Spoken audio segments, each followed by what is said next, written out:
ना इस लेक्चर में हम न्यूमेरिकल सॉल्व करेंगे एसएफडी बीएमडी का end type is cantilever beam और कैंटिलीवर बीम के साथ में इंटरनल हिंज भी है पॉइंट बी और डी पे। क्वेश्चन में क्या लिखा है, draw SFD BMD and AFD for the beam, shear force diagram, bending moment diagram, third चीज़ एक और है एक्शियल फोर्स डायग्राम, राइट। तो तीन चीज़ नहीं है, एक तो एक कैंटिलीवर बीम है, कैंटिलीवर बीम को कैसे सॉल्व करना है वो देखना है। दूसरा बी और डी पे इंटरनल हिंज है, note internal hinge at B and D. So B and D पे जो इंटरनल हिंज है वैसे ही इंटरनल हिंज वाले प्रॉब्लम से कैसे डील करना है वो एक देखना है। और third is axial force diagram, वो क्या होता है, ये तीन चीज़ें देखनी है। नाउ लास्ट जो भी हमने दो न्यूमेरिकल किए है एसएफडी एंड बीएमडी के, उसमें शेयर फोर्स कैलकुलेशन में कुछ स्पेशल नहीं था। सबसे पहले क्वेश्चन में हमको shear force calculation, bending moment calculation सीखना था। No shear force calculation, bending moment calculation same वैसा ही उसके सेकंड क्वेश्चन में भी था। नो थर्ड क्वेश्चन में भी shear force, bending moment calculation वैसा ही रहने वाला है। बट लास्ट क्वेश्चन में क्या था कि share force calculation, bending moment calculation के बाद में हमको एक नई चीज़ सीखने को मिली थी, पॉइंट ऑफ कॉन्ट्राफ्लेक्सर कैसे लोकेट करना है और अगर किसी पॉइंट पे शेयर फोर्स 0 आता है तो वो पॉइंट कैसे लोकेट करना है। अब इस सम के अंदर स्पेशल क्या है, इस सम के अंदर स्पेशल ये है कि जब बी और डी इंटरनल हिंज होते हैं तो उन इंटरनल हिंज होने की वजह से, वो दोनों इंटरनल हिंज होने की वजह से क्या होता है कि जो अपनी बीम होती है उस बीम पे काफ़ी सारे सपोर्ट रिएक्शंस दिखते हैं। एक रोलर सपोर्ट यहाँ पे दिख रहा है, एक रोलर सपोर्ट यहाँ पे दिख रहा है। तो उसकी वजह से क्या होता है कि नंबर ऑफ़ अननोन काफ़ी ज़्यादा फाइंड करने होते हैं और नंबर ऑफ़ अननोन फाइंड करने के टाइम पे ही हमको थोड़ी सी प्रॉब्लम होती है। रिएक्शंस, सपोर्ट रिएक्शंस ही फाइंड करने में हमको थोड़ी सी प्रॉब्लम होती है। तो इंटरनल हिंज वाले प्रॉब्लम में हमको हमारा मेन फोकस ये होने वाला है कि हम रिएक्शन कैसे फाइंड करते हैं। एक बार रिएक्शन फाइंड करना हमने सीख लिया इंटरनल हिंज वाले प्रॉब्लम के अंदर, देन पूरा का पूरा क्वेश्चन जैसे हमने लास्ट वाला शेयर फोर्स एसएफडी बीएमडी वाला प्रॉब्लम किया था, सेम वैसा ही ये वाला भी प्रॉब्लम आपका बन जाता है अगर आपने रिएक्शन फाइंड करना सीख लिया तो। नाउ ये हो गया about internal hinge problem. Now about cantilever beam. Cantilever beam में मैंने बताया कि सिंपली सपोर्टेड बीम में क्या होता था कि एंड्स पे खाली हॉरिजॉन्टल वर्टिकल रिएक्शन या फिर वर्टिकल रिएक्शन होते थे। बट कैंटिलीवर बीम जो होती है, कैंटिलीवर बीम ये टाइप्स ऑफ ये जो सपोर्ट है, ये ऐसा सपोर्ट है जहाँ पे एक हॉरिजॉन्टल रिएक्शन होता है, एक वर्टिकल रिएक्शन होता है, साथ में एक मोमेंट भी होता है, राइट। तो जब मोमेंट भी होगा तो उस वक्त वो मोमेंट का कैलकुलेशन किस तरीके से करेंगे। नाउ ऑलरेडी ये क्वेश्चन थोड़ा सा डिफिकल्ट इसलिए है क्योंकि इसमें वी एच ई भी है, फिर मोमेंट जो है रिएक्टिव मोमेंट, इसको ऑलवेज रिएक्टिव मोमेंट समझना है। मैं मोमेंट बोलूँगा बट वो रिएक्टिव मोमेंट समझना है। जैसे कि वी एच ई क्या है, रिएक्शन है, रिएक्टिव फोर्स है, वैसे ही एम ई क्या है, रिएक्टिव मोमेंट है। नाउ जैसे मैंने बताया कि एक तो ये तीन अननोन हो गए, उसके बाद एक वी ए है, नाउ उसके बाद एक वी सी है। तो V A, V C, V E, H E, M E, ये हो गया V A, V C, V E, H E और एम ई, ये फाइंड करना है। नाउ हम एफ वी डी एक बार देख लेते हैं क्वेश्चन का। मैंने F V D already draw कर दिया है टाइम सेव करने के लिए। तो ये क्या है, यहाँ पे एक यू वी डी एल है, यहाँ पे एक 30 किलो न्यूटन का फोर्स है 45 डिग्री एंगल पे, एक यू डी एल है 10 किलो न्यूटन पर मीटर का, राइट। यहाँ पे एक रोलर सपोर्ट है, देख के हमको समझ में आ रहा है एक रोलर सपोर्ट है, और यहाँ पे क्या है, कैंटिलीवर सपोर्ट है। सो इसको देखो मैंने कैसे सिंप्लीफाई किया है 20, तो इसको हाफ ऑफ बेस से करते हैं। तो बेस कितना है, 2 है, और हाइट कितनी है, 20। सो हाफ ऑफ बेस कितना है, 2 इंटू हाइट कितनी है, 20। कितना आ जाएगा आपका, 2 से कैंसिल, 20 आ जाएगा। सो 20 किलो न्यूटन जो है 20 किलो न्यूटन मैंने लगा दिया, 20 किलो न्यूटन। अब 20 किलो न्यूटन यहाँ से पीक पॉइंट से कितने डिस्टेंस पे, 1/3 of length. So 1/3 of base, 1/3 of 2 लिख दिया मैंने, यानी कि 2/3 हो जाएगा, राइट। नाउ उसके बाद हम देखते हैं, आगे चलते हैं। सो यहाँ पे 30 किलो न्यूटन फोर्स है, तो ये 45 के साथ में जो कंपोनेंट होगा दैट इज़ 30 cos 45, 30 cos 45 21.21 होता है, राइट। और जो एंगल के साथ में नहीं है वो 30 sin 45, 30 sin 45, इसके लिए 21.21 मैंने लिख दिया है ना। पूरा 30 sin 45 मैंने नहीं लिखा है, स्पेस कम है इसके लिए, राइट। आपको लिखना है तो आप लिख सकते हैं। 21.21 किलो न्यूटन हो गया ना। अब ये क्या है, रोलर सपोर्ट है, तो इसका एक रिएक्शन दिखा दिया मैंने वीसी, और उसका एक ये है, इसका मैंने एक रिएक्शन, एक यहाँ पे भी रोलर सपोर्ट है, उसका भी एक रिएक्शन दिखा दिया मैंने वी ए। नाउ पॉइंट ये जो लोड है यू डी एल, यूडीएल का मैंने एक लोड दिखा दिया। फिलहाल मैं जैसे एक्सप्लेन करते जा रहा हूँ, आप समझते जाइए। आपको डाउट आता होगा कि H A V B H A ये क्या है, वी डी एच डी ये क्या है, मैंने इसको नीचे करके क्यों बनाया, मैं समझाता हूँ आपको। सो ये जो यूडीएल है, यूडीएल क्या होगा, बेस इंटू फोर्स जो है 10 किलो न्यूटन मीटर, तो 10 मल्टीप्लाई बाई 3 करके 30 हो गया, और ये एग्जैक्टली सेंटर पे एक्ट होगा 1.5 से, सो 30 किलो न्यूटन हो गया। नाउ यहाँ पे मैंने रिएक्शन दिखा दिया, क्योंकि यहाँ पे एक वर्टिकल रिएक्शन होता है, हॉरिजॉन्टल रिएक्शन होता है, रिएक्टिव मोमेंट होता है। उसको हम वर्टिकल, इसको क्लॉकवाइज भी एंटी क्लॉकवाइज भी, जो हमको अज्यूम करना वो अज्यूम कर सकते हैं। अगर फाइंड किए हुए मोमेंट की वैल्यू आपको प्लस में आती है, दैन दैट मीन्स आपने जो डायरेक्शन अज्यूम की है वो करेक्ट है, और नहीं आती है तो हमको समझ लेना है कि उसका डायरेक्शन जो है अपोजिट है उसका। नाउ अब आप एक देख सकते हैं कि ए बी पोर्शन है, ए बी पोर्शन को मैंने यहाँ पे बना दिया, ये पॉइंट ए है, ये पॉइंट बी है, मैंने नोट नहीं किया, आपको समझ लेना है इससे। सो ए बी है ये पोर्शन, ये जो है ये बी डी पोर्शन है, बी डी पोर्शन ब्लैक में यहाँ तक। नाउ ये जो है पोर्शन, ये डी ई पोर्शन है। नाउ इंटरनल हिंज क्या होता है, इंटरनल हिंज कुछ ऐसा होता है कि जहाँ पे बेंडिंग मोमेंट क्या होता है, ज़ीरो होता है। कंसीडर करो कि ये मेरा जो है हैंड, यहाँ पे एल्बो है, एल्बो के पास क्या है, एक हिंज है। उस हिंज के वजह से क्या होता है कि जब मैं यहाँ पे फोर्स अप्लाई करता हूँ, तो यहाँ पे जो फोर्स अप्लाई करता हूँ, तो इस फोर्स के वजह से इसके ऊपर अगर मोमेंट आएगा, तो मोमेंट जो आएगा वो मोमेंट ये हिंज की वजह से मोमेंट पे रिएक्शन नहीं आएगा। अगर मैं मोमेंट देना चाहता हूँ तो ये मेरा जो हैंड है ये रोटेट हो जाएगा, राइट, रोटेट हो जाएगा, क्योंकि ये यहाँ पे हिंज के ऊपर जो है रिएक्टिव मोमेंट नहीं होता। जैसे यहाँ पे रिएक्टिव मोमेंट होता है, अगर मैं इसको इस तरीके से बेंड करने की कोशिश करूँ तो ये कैंटिलीवर सपोर्ट के वजह से ये जो है बीम इस तरीके से बेंड नहीं होगी। बट यहाँ पे क्या है, इंटरनल हिंज होने की वजह से अगर मैं यहाँ पे फोर्स लगा के इसको बेंड करने की कोशिश करूँ तो बेंड हो जाएगा।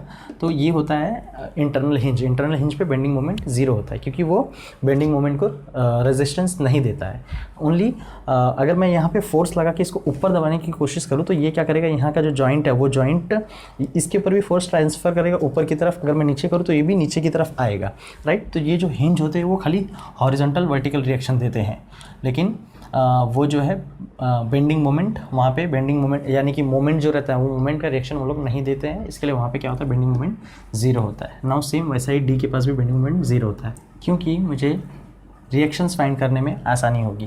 नाउ अगर एक सेम बीम के ऊपर अगर मैं इसको ब्रेक करके नहीं बनाता portion A B B D and D E, तो क्या होता था कि अगर सेम ही बीम के ऊपर अगर मैं डायरेक्टली कैलकुलेशन करता था और उसके ऊपर सपोर्ट रिएक्शंस फाइंड करता था, तो क्या होता था कि यहाँ पे एक रिएक्शन, यहाँ पे एक रिएक्शन, यहाँ पे 3 रिएक्शन, 3 2 5 रिएक्शंस, ऐसे 5 रिएक्शंस एक ही पूरे बीम पे कंडीशन ऑफ इक्विलिब्रियम अप्लाई करके करते तो एक ही इक्वेशन मिलता, और एक इक्वेशन से टोटल 5 अननोन फाइंड करना इजी नहीं होता।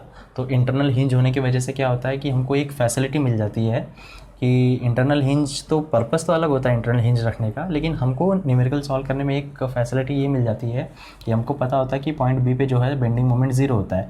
नाउ ए बी इतने पार्ट को, जैसे हमने लास्ट सब में क्या किया था, उतने पोर्शन को अलग करके फिर उस पॉइंट पे हमको मालूम था कि बेंडिंग मोमेंट ज़ीरो है, तो उस पॉइंट को लेके हमने सॉल्व किया था। Bending moment is equal to 0 करके एक इक्वेशन लिखा था, इक्वेशन लेके हमने वैल्यूज़ फाइंड की थी। उसी तरीके से हमको मालूम है पॉइंट बी पे क्या है, बेंडिंग मोमेंट अगर 0 है तो हम लोग ए बी पोर्शन को अलग कर दिए, और ए बी पोर्शन को अलग करके क्या करने वाले हैं, हम लोग रिएक्शन फाइंड करने वाले हैं। पॉइंट बी के लिए बेंडिंग मोमेंट 0 हो जाएगा, एंड पॉइंट बी पे बेंडिंग मोमेंट का इक्वेशन लिख के उसको इक्वल टू 0 करेंगे, और उससे हमको वी ए जो है एक ही अननोन है, ये एक अननोन हमको मालूम पड़ जाएगा। नाउ आप बोलेंगे कि वी बी और एच बी क्या है, वी बी और एच बी क्या है, तो मैं आपको बता दूँ। सपोज़ करो जब मैं बी डी को मैं जब यहाँ पे कांटेक्ट में लाता हूँ, ये पॉइंट बी है, ये भी पॉइंट बी है, तो बी को बी से मैं जब पॉइंट को कांटेक्ट में लाऊंगा तो ये वी बी को कैंसिल कर देगा, और ये एच बी को कैंसिल कर देगा। उसी तरीके से ये पॉइंट भी जब इसके कांटेक्ट में आ जाएगा, डी पॉइंट डी के कांटेक्ट में आ जाएगा, तो एच डी को कैंसिल कर देगा, वी डी को कैंसिल कर देगा। लेकिन जब वो सेपरेट होंगे तो उसमें रिएक्शंस हमको शो करने पड़ेंगे, लेकिन जब हम वो दोनों साथ में रहेंगे, कॉन्टैक्ट में आएंगे, तो रिएक्शंस नहीं होंगे। जब हम उसको अलग करके बनाते हैं तो we have to show the reaction. जब हम उसको जैसे ही सेपरेट करते हैं वैसे ही वो जो रिएक्शंस होते हैं वो एक्टिव हो जाते हैं। जैसे ही हम उसको कांटेक्ट में ला देते हैं तो दोनों एक दूसरे को कैंसिल आउट करने की वजह से वो रिएक्शन इनएक्टिव हो जाते हैं, राइट। तो चलो अब समझ में आ गया आपको कि मैंने इन लोगों को अलग अलग करके क्यों बनाया। अगर आप चाहें तो शो करने के लिए तीनों को ये तीनों 1 2 3 तीनों पोर्शन को एक साथ भी बना सकते हैं तो भी कोई प्रॉब्लम नहीं है, बट आपको थोड़ा सा ये रिएक्शंस दिखेंगे नहीं तो आपको थोड़ा सा क्लियरिटी नहीं आएगी। यहाँ पे रिएक्शंस क्लियरली दिखेंगे, इसके लिए आपको क्लियरिटी आएगी कि हमको रिएक्शन कौन सा रिएक्शन फाइंड करने के लिए कौन सा पोर्शन सेलेक्ट करना है, कौन सा पोर्शन नहीं सेलेक्ट करना है, राइट। तो मैं आपको एक एक पॉइंट एक्सप्लेन करूँगा तो आपको समझ में आएगा कि मैंने ऐसा क्यों किया। चलो अगर मैं पहला वाला पोर्शन ले लेता हूँ, पोर्शन ए भी लेता हूँ, तो मुझे वी ए फाइंड करना है। वी ए फाइंड करना है तो मैं चलो bending moment at point bending moment at point B equal to 0 note में लिख देना है, टेकिंग क्लॉकवाइज पॉजिटिव। नोट में लिख देना है bending moment equal to 0 always at internal hinge, right. तो आपको नोट में जाके ये पॉइंट भी लिख देना है कि बेंडिंग मोमेंट, मैंने जो नोट्स लिखाई थी 7-8 नोट लिखाया था आपको, तो वहाँ पे जाके आप लिख सकते हो कि bending moment at internal hinge is always 0। So उसी वजह से bending moment at B equal to 0 लिख दिया। नाउ ये पोर्शन आपका है, इसके ऊपर मैं बेंडिंग मोमेंट इक्वल टू 0 का इक्वेशन लिखने जा रहा हूँ। तो मैं क्या करूँ, बेंडिंग मोमेंट अबाउट ए लूँ या बेंडिंग मोमेंट अबाउट बी लूँ। तो बट ऑब्वियस मैंने बताया कि जिस पॉइंट के अबाउट ज़्यादा रिएक्शन होते हैं उसी पॉइंट के अबाउट हमको बॉन्डिंग मोमेंट लेना चाहिए, सो दैट ये दोनों फोर्सेस का जो अननोन फोर्सेस है वो हट जाए, क्योंकि उसी पॉइंट से वी बी पास हो रहा है, तो वी बी उसी पॉइंट से पास होने की वजह से मोमेंट नहीं आएगा, एच बी की वजह से भी मोमेंट नहीं आएगा, और वी बी एच बी गायब हो जाएंगे और वी ए का हमको वैल्यू मिल जाएगा। नाउ मैंने आपको बताया कि एच बी और वी बी जो है जब कांटेक्ट में आते हैं तो वो इनएक्टिव हो जाते हैं, लेकिन मैं अभी ए बी को सेपरेटली कंसीडर करके इक्वेशन लिखने जा रहा हूँ। इसके लिए वी बी और एच बी क्या होंगे, एक्टिव होंगे।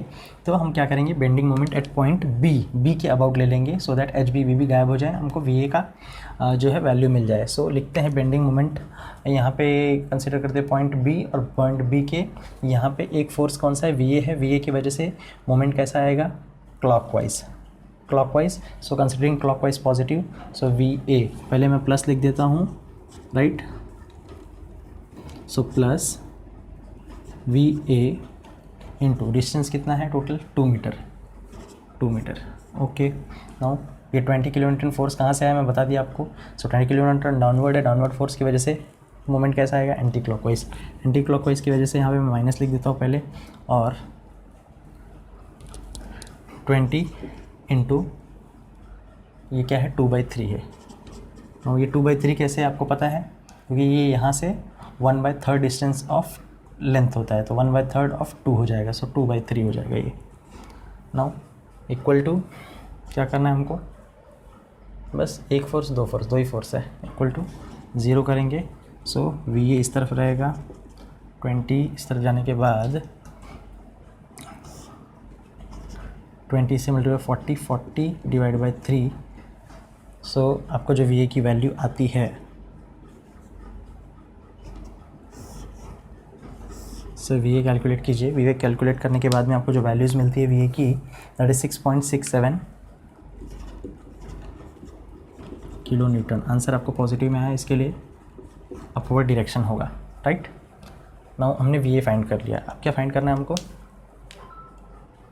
उसके बाद हमको फाइंड करना है वी सी फाइंड करना है। चलो अगर वी सी फाइंड करना है तो मैं कौन सा पोर्शन लूँ, क्या मैं बी डी लेके सॉल्व कर सकता हूँ वी सी, ए बी लेके तो नहीं सॉल्व कर सकता, क्योंकि ए बी में वी सी आता ही नहीं है, तो मैं बी डी लेके सॉल्व करता हूँ। अगर मैं बी डी लेके सॉल्व करता हूँ वी सी फाइंड करने के लिए, तो देखता हूँ कि यहाँ पे 2 रिएक्शन है, यहाँ पे 2 रिएक्शन है, क्योंकि मैं सेपरेटली कंसीडर करके सॉल्व करूँगा। अगर सेपरेटली कंसीडर करूँगा तो यहाँ पे 2 अननोन, यहाँ पे 2 अननोन, यहाँ पे 1 अननोन, 5 अननोन, एक इक्वेशन कैसे सॉल्व होगा, नहीं होगा।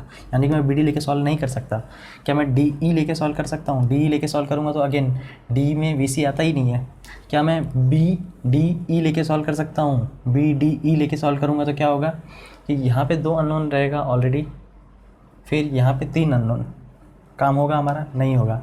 अगर मैं ए, लास्ट ऑप्शन क्या बचता है, ए डी लेके सॉल्व करता हूँ तो क्या होगा, ए डी लेके सॉल्व करूँगा तो ये तो कनेक्टेड रहेगा, मैं पोर्शन ये पूरा का पूरा पोर्शन पकड़ रहा हूँ तो ये कनेक्टेड रहेगा। इसके लिए एच बी वी बी क्या होंगे, इनएक्टिव हो जाएंगे, खाली एक्टिव क्या रहेगा, वी डी और एच डी एक्टिव रहेगा, और एक वी ए एक्टिव रहेगा। वी ए तो हमको मिल गया, कितना है वी ए, 6.67 है वी ए। सो वी ए मिल गया, और यहाँ पे वी डी और एच डी, अगर मैं पॉइंट डी के ही अबाउट मोमेंट ले लूँ तो वी डी एच डी भी चला जाएगा, अननोन कितने रहेंगे, खाली एक ही वी सी अननोन रहेगा, राइट। तो वी सी हमको मिल जाएगा। नाउ हम लिखते हैं bending moment about point D equal to zero. क्यों ज़ीरो होगा, क्योंकि पॉइंट डी पे अपना इंटरनल रेंज पे मोमेंट क्या होता है, ज़ीरो होता है। Now taking clockwise positive, equation लिखते हैं। सो डी है, कितने फोर्सेस है, एक फोर्स, दो फोर्स, ये तो कनेक्टेड है तो ये इनएक्टिव हो जाएगा, तो एक फोर्स, दो फोर्स, तीन फोर्स, चार फोर्स, पांच फोर्स, राइट। और हम इसी पॉइंट पे ले रहे हैं तो वी डी और एच डी गायब हो जाएगा ना। ये 30 cos 45 जो 21.21 है वो उसी पॉइंट से पास हो रहा है, तो जिस पॉइंट के अबाउट हम मोमेंट लेते हैं, अगर उसी पॉइंट से कोई फोर्स पास होता है तो उस फोर्स की वजह से मोमेंट कुछ भी नहीं आता।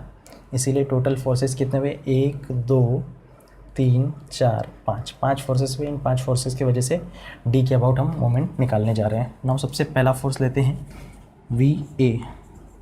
वी ए की वजह से, एक याद रखना, हम बेंडिंग मोमेंट कैलकुलेशन नहीं कर रहे हैं कि हमको सैगिंग या हॉगिंग कंसीडर करना पड़ेगा। हम तो फिलहाल अभी सिंपल बेंडिंग मोमेंट का इक्वेशन लिख रहे हैं। तो यहाँ पे हम लोग क्लॉकवाइज और एंटी क्लॉकवाइज लेके सॉल्व करेंगे। नो हम इसको कंडीशन ऑफ इक्विलिब्रियम भी लगा सकते हैं इसके ऊपर। अगर मैं summation F X summation F Y ना लगा के इस पर खाली कंडीशन ऑफ इक्विलिब्रियम भी बोलूँ, bending moment at point B applying condition of equilibrium at A B, so bending moment will be zero, तो वो वैसे कंसिडर करके भी हम सॉल्व कर सकते हैं। ये रीज़न लिखने की आपको ज़रूरत नहीं है, राइट।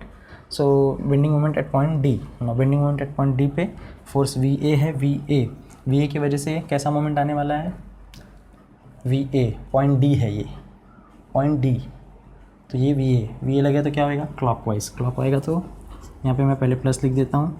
नो डिस्टेंस कितना है, वी ए से लेके डी तक का 2 metre 2 metre 3 metre, total 7 metre है। Okay, now 20 kilo newton force. ये 20 किलो न्यूटन फोर्स कैसा रहेगा, एंटी क्लॉकवाइज। सो पहले माइनस लिख देता हूँ मैं, इधर पे ब्रैकेट लिखता हूँ। फोर्स की वैल्यू कितनी है, 20 किलो न्यूटन है। डिस्टेंस कितना है, डिस्टेंस देखते हैं पहले, तो ये 2/3 है, 2/3 प्लस उसके बाद कौन सा डिस्टेंस है, 2 metre plus 3 metre, total 5 metre. So 2 + 3, now ये हो गया आपका 20 किलो न्यूटन की वजह से मोमेंट। नाउ वी सी की वजह से चेक करते हैं। वी सी की वजह से, वी सी क्या है, क्लॉकवाइज डालेगा, क्लॉकवाइज है तो प्लस लिख देता हूँ पहले, वी सी इंटू डिस्टेंस कितना है, 3 मीटर।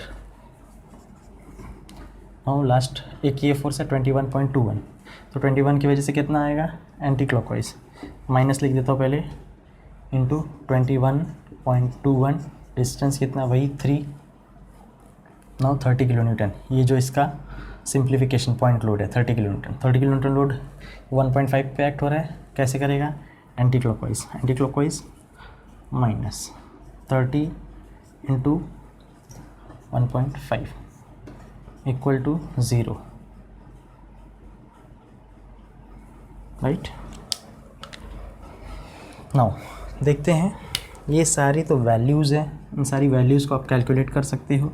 यहाँ पे एक ही ये है वेरिएबल है, दैट इज़ वी ए, तो ये सारी वैल्यूज़ को आप वी सी ए की अननोन है, बाकी वी ए की तो वैल्यू हमको पता है कितनी है, 6.67 हमको पता है। बाकी सारी तो वैल्यूज़ है, इसको कैलकुलेट कर सकते हो, इसको कैलकुलेट कर सकते हो, खाली आपके पास एक ही वेरिएबल है, that is V C. So V C, ये वी सी का जो 3 है मैं इधर डाल देता हूँ। बाकी ये कैलकुलेट करने के बाद, ये कैलकुलेट करने के बाद आपको जो भी वैल्यू आएगी उसको आपको ऊपर लिख देना है, उसको डिवाइड बाय 3 करेंगे तो हमको वी सी की वैल्यू मिल जाती है। ना वी सी की वैल्यू कितनी आती है हम देखते हैं।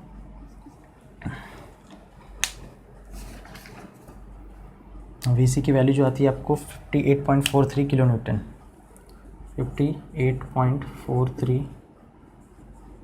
Kilo Newton. आंसर आपका पॉजिटिव में है, दैट मीन्स हमने वी सी जो अप साइड में अज्यूम किया है, इसका reaction that is correct. Now हमने क्या फाइंड कर लिया, वी ए फाइंड कर लिया, वी सी फाइंड कर लिया। अभी क्या फाइंड करना है हमको, वी ए हो गया, वी सी हो गया। नाउ अब हमको फाइंड करना है V E and H E. तो चलो अब हमको अब पूरे बीम में देखते हैं। पूरे बीम में देखिए तो एक वी ए वी सी पता है हमको, और एक ही अननोन, 3 ही अननोन बचा है, वी ई एच ई और एम ई, राइट। सो ठीक है, अभी एक और हमारे पास चांस बचा हुआ है। अगर हम डी ई पकड़ के अगर हम D about moment about D calculate करें तो क्या हो सकता है, एक फ़ायदा हमको क्या मिल सकता है कि ये एच डी और वी डी तो चले जाएंगे, मे बी वी ई मिल जाए, राइट। और एच ई तो उसी पॉइंट से पास हो रहा है और एक मोमेंट है तो हमको वी ई मिल सकता है, राइट। तो चलो नाउ लेते हैं taking moment about D. Beam कौन सी कंसिडर कर रहे हैं, डी ई। यहाँ पे भी आपको मेंशन करना है आप कौन सी बीम कंसिडर कर रहे हो। नाउ मैंने यहाँ पे लिख दिया considering A B portion of the beam, considering A B B D portion of the beam, क्योंकि यहाँ पे हमने ए बी और बी डी कंसिडर किया है। और taking moment about D and considering D portion of the beam, मतलब ये वाला पोर्शन ले रहे हैं। तो डी के about considering moment about D equal to 0, condition of equilibrium से भी आ सकता है ये चीज़, और इंटरनल हिंज है तो भी हो सकता है। तो moment about D equal to 0 taking clockwise positive. Equation लिखते हैं, अभी इक्वेशन लिखते हैं। कितना फोर्स है, एक फोर्स दिख रहा है V E. So V E कैसा है, अपवर्ड है। डी के अबाउ तो क्लॉकवाइज नहीं होगा, एंटी क्लॉकवाइज मोमेंट आएगा। डी यहाँ पे और फोर्स ऐसे लग रहा है तो anti clockwise, so anti clockwise तो माइनस, और वी ई इंटू डिस्टेंस कितनी है 1.5। नाउ आपका एच ई की वजह से डी के ऊपर कोई मोमेंट नहीं आने वाला क्योंकि उसी पॉइंट से पास हो रहा है। नाउ एक मोमेंट है, मोमेंट क्या है, मैंने क्लॉकवाइज पॉजिटिव यानी मान लिया है कि ये मोमेंट कैसा है, क्लॉकवाइज है। तो ठीक है, अभी क्लॉकवाइज है तो मैं क्लॉकवाइज को पॉजिटिव कंसीडर करता हूँ। तो क्लॉकवाइज को पॉजिटिव तो ठीक है, पॉजिटिव ही ले लेंगे हम। M E equal to 0, right. तो अब हम देख सकते हैं कि M E is equal to, ये इधर चला जाएगा तो 1.5 टाइम्स ऑफ वी ई मिल जाता है, right. Now moment at E जो है, मतलब कि रिएक्टिव मोमेंट एम ई, ये एक अननोन था, वो हमको मिला नहीं, और वी ई भी मिला नहीं। तो कैसे मिलेगा ये, तो अब क्या करेंगे हम, कंसिडरिंग टोटल बीम, फिर लिखेंगे apply condition of equilibrium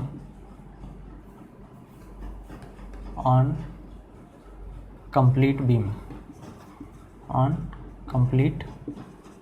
beam.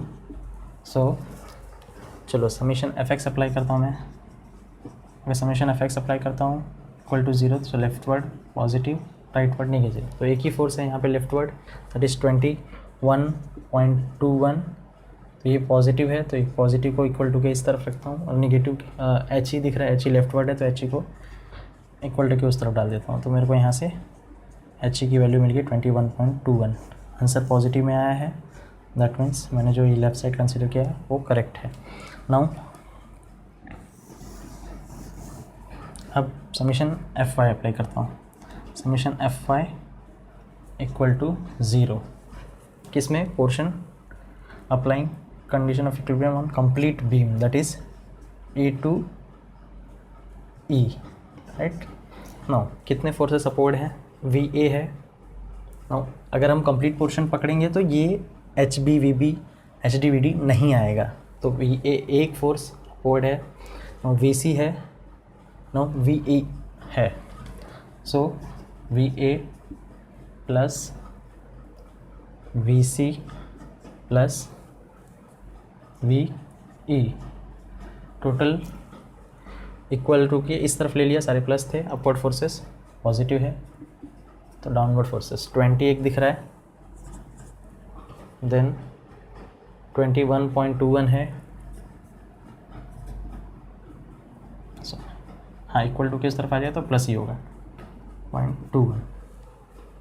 30 है, और कोई फोर्स है, एक फोर्स, दो फोर्स, तीन फोर्स डाउनवर्ड थे, और एक फोर्स, दो फोर्स तीन फोर्स अपवर्ड थे, राइट। सो हमको क्या क्या पता है इसमें से, VC का वैल्यू पता है, VC का वैल्यू 58.43, VA का वैल्यू पता है 6.67, एक ही अननोन बच गया VE। सो कैलकुलेट करके हम लोग यहाँ से VE निकाल सकते हैं। नाउ VE की वैल्यू जो है आपको मिलती है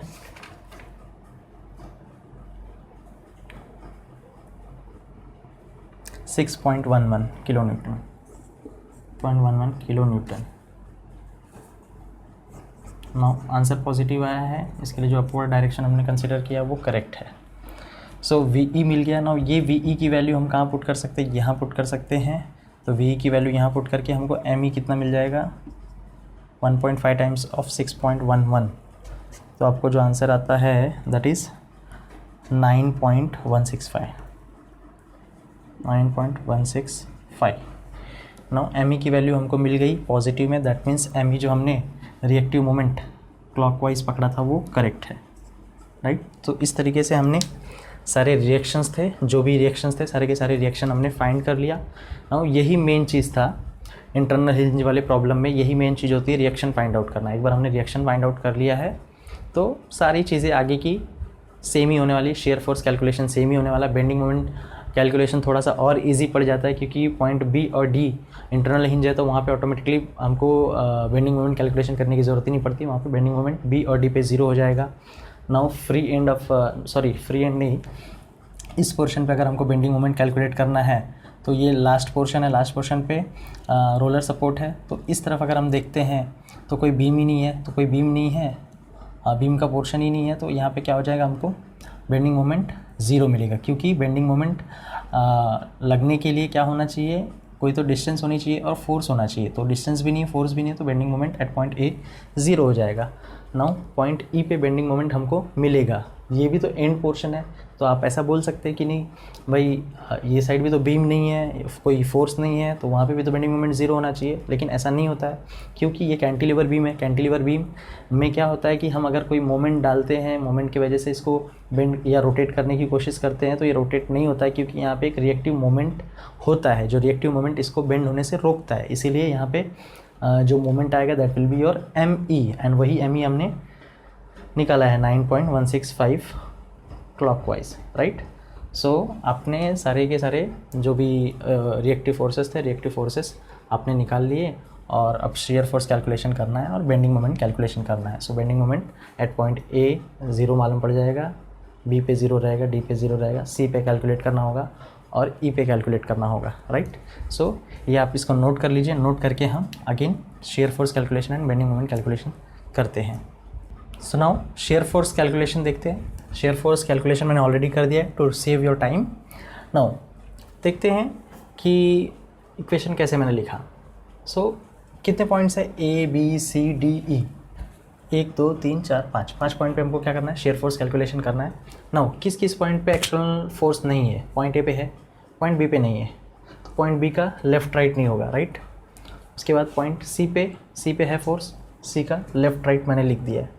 नाउ D पे कोई फोर्स एक्सटर्नल फोर्स नहीं है, तो D का लेफ्ट राइट नहीं लिखा है मैंने, खाली D लिखा है। नाउ E पे एक्सटर्नल फोर्स दिख रहा है, रिएक्शन, सो उसका लेफ्ट राइट मैंने लिख दिया है। सो 1 2 3 4 5 6 7 8 कैलकुलेशंस करने हैं आपको। शेयर फोर्स A के लेफ्ट में कोई बीम नहीं है, 0। शेयर फोर्स A के राइट पे, चलो शेयर फोर्स A के राइट पे, तो ध्यान देखिए, अब जब हम शेयर फोर्स कैलकुलेशन करते हैं तो पूरी की पूरी बीम को एज अ वन कंसिडर करना है, तब ये HB VB ये सब नहीं रहेगा, VD SD नहीं रहेगा, क्योंकि ये कॉन्टैक्ट में है तो ये इनएक्टिव हो जाएगा फोर्स। सो चलो हम स्टार्ट करते हैं shear force calculation. Now A के राइट में मैंने सेक्शन रखा है। नाउ मैं आप बड़े हो गए हो, 2-3 क्वेश्चन आपने सॉल्व कर लिया है, तो आपको भी स्किल डेवलप हो गया, एबिलिटी आ गई है। सो मैं अभी सेक्शन वगैरह बनाने वाला नहीं हूँ और आपको भी उसी तरीके से सॉल्व करना है। जस्ट अज्यूम करना है यहाँ पे एक सेक्शन है। सो यहाँ पे एक सेक्शन है A के राइट में सेक्शन लिया, और सेक्शन यहाँ पे रखने के बाद में उस तरफ बहुत सारे फोर्सेस है, तो इस तरफ देख लेता हूँ, इस तरफ कितना, एक ही फोर्स है। तो सेक्शन के लेफ्ट साइड में अपवर्ड फोर्स पॉजिटिव, इसके लिए प्लस 6.67। नाउ नीचे आ जाता हूँ पॉइंट B पे अगर मैं आता हूँ तो वापस यहीं पे पॉइंट बी का लेफ्ट राइट कुछ नहीं रहेगा क्योंकि कोई एक्सटर्नल फोर्स नहीं है, तो पॉइंट बी पे ही सेक्शन मारा मैंने। और सेक्शन मारने के बाद मैं लेफ्ट साइड देखता हूँ, लेफ्ट साइड में upward force positive, downward force negative. So upward force 6.67 plus होगा और downward -20, right. So total answer आ गया -33.33 kilo newton. Now shear force C के लेफ्ट में रखते हैं। तो यहाँ पे मैंने एक सेक्शन मारा है, राइट ना, यहाँ पे एक सेक्शन मारा है और बी है यहाँ पे। तो बी पे और ये दोनों सेक्शन के बीच में कोई फोर्स दिख नहीं रहा है, तो सेम वैल्यूज़ नीचे आ जाएगी, right. Now shear force C के राइट में देखते हैं। नाउ सी के राइट में देखते हैं। सी के राइट में अगर हम देखते हैं तो सी के राइट में यहाँ पे मैंने सेक्शन मार दिया, और सेक्शन के लेफ़्ट साइड देखते हैं। लेफ़्ट साइड भी देख सकते हैं, राइट साइड भी देख सकते हैं। तो अगर लेफ़्ट साइड देखते हैं तो क्या होता है, 6.67 20 वो हो जाता है 13.13। तो मैंने 13.13 डायरेक्टली लिख दिया यहाँ पे। देन एक फोर्स दिख रहा है सेक्शन के लेफ़्ट साइड में, वी सी कितना है 58.43। सो सेक्शन के लेफ़्ट साइड में upward force positive, so plus 58.43। Now section के लेफ़्ट साइड में एक डाउनवर्ड फोर्स दिख रहा है, सेक्शन के लेफ़्ट साइड में डाउनवर्ड फोर्स नेगेटिव, सो -21.21। कैलकुलेट करने के बाद 23.89 मिल जाता है। Now shear force eight point D, shear force D पे कोई एक्सटर्नल फोर्स नहीं है, तो सीधा डी लिख दिया मैंने। नाउ आप ऐसा भी कर सकते हो कि डी पे यहाँ से कैलकुलेट करो या तो यहाँ से कैलकुलेट करो। तो मैंने देखो इस तरफ से भी कैलकुलेट करके रखा है, ये सारे फोर्सेस को डायरेक्टली 23.89 रख के। नाउ डी के ऊपर देखते एक फोर्स दिखता है, दैट इज़ डी के लेफ़्ट साइड में, सेक्शन डी के लेफ़्ट साइड में डाउनवर्ड फोर्स नेगेटिव लेंगे, तो -30 ले लिया। या तो फिर अगर आप उस तरफ का देखते हो, डी पे सेक्शन रख के उस तरफ देखते हो, तो एक ही फोर्स है अपवर्ड फोर्स। सेक्शन के राइट साइड में अपवर्ड फोर्स क्या होता है, नेगेटिव होता है, तो -6.11 आपको डायरेक्टली मिल गया। आप इस तरफ से कैलकुलेट करते हो तो भी 6.11 -6.11 आता है, इस तरफ से कैलकुलेट करते हो तो भी आपको -6.11 आता है। Now shear force at E left, so D और ई के बीच में ये यहाँ पे एक सेक्शन है, यहाँ पे एक सेक्शन बनाया, तो ये दोनों सेक्शन के बीच में कोई फोर्स नहीं है, तो सेम वैल्यू नीचे आ जाएगी -6.11, राइट। नाउ ई के राइट में कोई बीम नहीं एग्जिस्ट करी तो 0 हो जाएगा। सो इस तरीके से हमने शेयर फोर्स कैलकुलेट कर लिया। नाउ अब हम शेयर फोर्स डायग्राम बनाते हैं। तो सबसे पहले शेयर फोर्स एट ए लेफ्ट कितना है, 0 है, तो मैंने 0 मार्क कर दिया। नाउ ए के राइट पे कितना 6.67 है, तो यहाँ पे मैंने ये 6.67 मार्क कर दिया। नाउ बी पे चलते हैं। पॉइंट बी कहाँ पे है, पॉइंट बी ये है, ये वाला पॉइंट बी है, कितना इस पर -13.33 किलो न्यूटन। सो माइनस में है इसके लिए 13.33 किलो न्यूटन। नाउ सी पे जाते हैं, पॉइंट सी पे। सी कहाँ है अपना, पॉइंट ये है सी पे कितना फोर्स है -13, सेम वही 13.33। नाउ सी के राइट पे 23.89, सो इसी पॉइंट पे 23.89 हो गया। नाउ डी पे चलते हैं। डी पे पॉइंट डी ये है, डी पे कितना है 6.11 -6.11, तो ये हो गया आपका -6.11। नाउ ई पे चलते हैं। ई पे कितना है, सेम वैल्यू है। नाउ ई पे एक और वैल्यू है 0, तो यहाँ पे लिख लेते हैं। तो जहाँ जहाँ हमको एक्सटर्नल फोर्स दिखता है वहाँ पे उस पॉइंट पे हमको 2 वैल्यू मिलती है, एक लेफ़्ट एक राइट। सो यहाँ पे हमको देखो 2 वैल्यू मिली, एक लेफ़्ट एक राइट। यहाँ पे नो एक्सटर्नल फोर्स, सो एक ही वैल्यू मिली। यहाँ पे एक्सटर्नल फोर्स तो 2 वैल्यू मिली, नो एक्सटर्नल फोर्स तो एक ही वैल्यू मिली। यहाँ पे एक्सटर्नल फोर्स है तो 2 वैल्यू मिली। सो हम कनेक्ट करते हैं अब इसको। नाउ मैंने नोट्स में लिखाया है कि for UVDL portion of the beam SFT has your parabolic variation. So parabolic variation यानी ये इस तरीके से हो जाएगा, करेक्ट। नाउ बी पे हो गया 13.33। नाउ एल पे जाना है, पॉइंट सी पे जाना है। सो ये पॉइंट सी है, सी पे भी कितना है 13.33, तो चलते हैं 13.33 पे।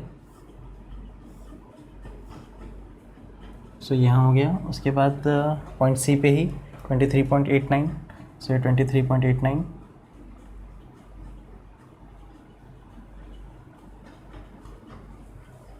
देन डी पे जाते हैं। पॉइंट डी ये वाला है, कितनी वैल्यू है डी पे? 6.11 है, 6.11। और फॉर हाँ एक चीज़ ये देखो, for no load portion of the beam SFT has constant ordinates. Then for UDL portion of the beam your SFT has linear variation. तो यहाँ से यहाँ तक हम लोग लीनियर स्ट्रेट इंक्लाइन लाइन से ज्वाइन कर देंगे इसको।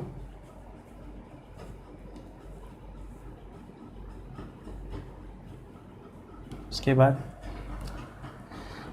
ये हो गया आपका वैल्यू 23.89। नाउ 6.11 मिल गया।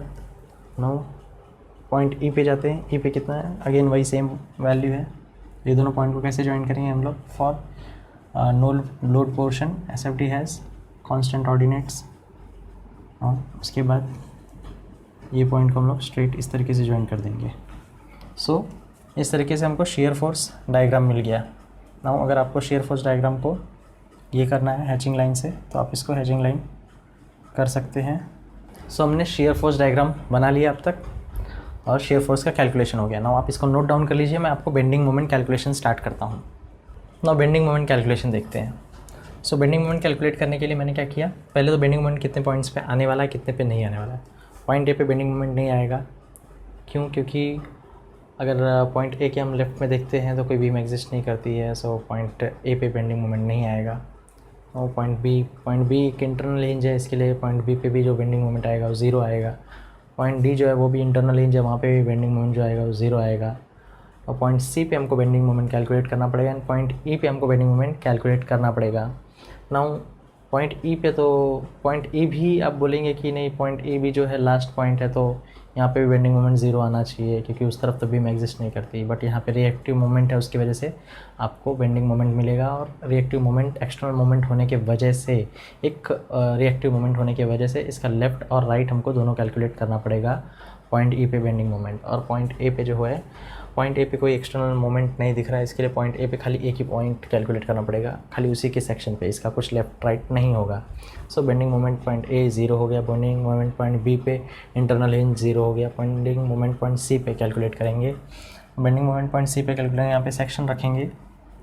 सेक्शन रखने के बाद यहाँ पे एक फोर्स, ये 2 फोर्स। सो पहला फोर्स जो है 6.67, कैसे शेप कैसे क्रिएट करेगा बीम का हॉगिंग, ये जो है बीम का सैगिंग, जैसे कि ये बीम है तो ये बीम को इस तरीके से बेंड करेगा। ये फोर्स लग रहा था, तो बीम को इस तरीके से बेंड करेगा, यानी कि सैगिंग क्रिएट करेगा। इसके लिए प्लस लिख दिया मैंने पहले ही। 6.67 इंटू डिस्टेंस कितना है, ये फोर्स हो गया, फोर्स का वैल्यू, एंड डिस्टेंस कितना है 4। तो यहाँ से लेके यहाँ तक का जो डिस्टेंस है that is 2 + 2 4। Now 6.67 multiply by 4 क्यों? क्योंकि मोमेंट है, मोमेंट का फॉर्मूला क्या होता है, force into perpendicular distance. Now minus क्यों लिखा है मैंने, क्योंकि ये 20 kN फोर्स है जो डाउनवर्ड आ रहा है। डाउनवर्ड आने की वजह से ये बीम को कैसे बेंड करेगा, ऐसे शेप में, हॉगिंग शेप में। इसके लिए माइनस डाल दिया मैंने पहले ही। 20 इंटू फोर्स 20 हो गया, एंड डिस्टेंस कितना होगा, ये 2/3 है प्लस ये 2, सो 2/3 + 2। ऐसे कैलकुलेशन करेंगे तो -26.67 हमको मिलता है, right. Bending moment point D क्या है, internal hinge 0। Bending moment point ई के लेफ़्ट में और राइट में। लेफ़्ट राइट क्यों बोल रहा हूँ यहाँ पे, क्योंकि यहाँ पे एक्सटर्नल मोमेंट है, इसके लिए लेफ़्ट राइट कैलकुलेट करेंगे। नाउ बेंडिंग मोमेंट ई के लेफ़्ट में जैसे ही हमको दिखता है कि हम जब उस पॉइंट पे पहुँचते हैं जहाँ पे हमारी कैंटिलीवर बीम का एंड है, यानी कैंटिलीवर पोर्शन है, उस पोर्शन पे पहुँचते हैं, तो वहाँ पे बेंडिंग मोमेंट कैलकुलेट करने के लिए 2 ऑप्शन है। बेंडिंग मोमेंट एट पॉइंट ई के लेफ़्ट में हम लोग कभी भी जो रिएक्टिव मोमेंट रहता है उस रिएक्टिव मोमेंट का निगेटिव कर देते हैं। क्यों ऐसा करते हैं? क्योंकि रिएक्टिव मोमेंट जो होता है, रिएक्टिव मोमेंट इन सारे फोर्सेस की वजह से जो मोमेंट आएगा, उन सारे फोर्सेस की वजह से जो मोमेंट आएगा, उस मोमेंट का अपोजिट होता है ये रिएक्टिव मोमेंट। क्योंकि ये सारे फोर्स, सपोज करो कि ये सारे फोर्स मिलके क्या कर रहे हैं, एंटी क्लॉकवाइज मोमेंट दे रहे हैं। ये सारे फोर्स मिलके अगर एंटी क्लॉकवाइज मोमेंट दे रहे हैं, तो ये जो रिएक्टिव मोमेंट होगा वो कौन सा मोमेंट देगा, क्लॉकवाइज देगा, तभी तो जाके इक्विलिब्रियम एग्जिस्ट होगा। समझ में आया? इसीलिए यहाँ पे जो मोमेंट है, इस मोमेंट का निगेटिव ये वाला मोमेंट रहेगा जो इन फोर्सेस की वजह से मिलेगा। तो एक तरीका है कि आप डायरेक्टली ये इस फोर्स का, इस मोमेंट का निगेटिव कर दो, एंड वैल्यू सेम ही रहने वाली, खाली साइन चेंज कर दो। और दूसरा ऑप्शन ये है कि आप यहाँ पे सेक्शन कंसीडर करके सारे फोर्सेस की वजह से जो जिस तरीके से मोमेंट का इक्वेशन लिखते हैं वो करके आप सॉल्व करोगे तो आपको वैल्यू सेम आएगी 9.165 और माइनस में आंसर आएगा, राइट। सो उतना कैलकुलेशन करने से बेटर हम क्या करेंगे, ये जो वहाँ पे रिएक्टिव मोमेंट है उसका नेगेटिव ले लेंगे। सो माइनस 9.165, तो ये जो हमने कैलकुलेट किया था प्लस 9.165, तो ये हो जाएगा माइनस 9.165। अगर प्लस है तो ये क्लॉकवाइज था, तो ये कौन सा होएगा, रिएक्टिव मोमेंट एंटी क्लॉकवाइज होएगा, राइट। सो ये हमको मिल गया आंसर माइनस 9.16 में। नाउ ई के राइट पे 0, क्योंकि ई के राइट पे कोई भी बीम एग्जिस्ट नहीं करती, तो वहाँ पे 0 हो जाएगा। नाउ अभी हम क्या कर सकते हैं, इसका बेंडिंग मोमेंट डायग्राम ड्रॉ करते हैं।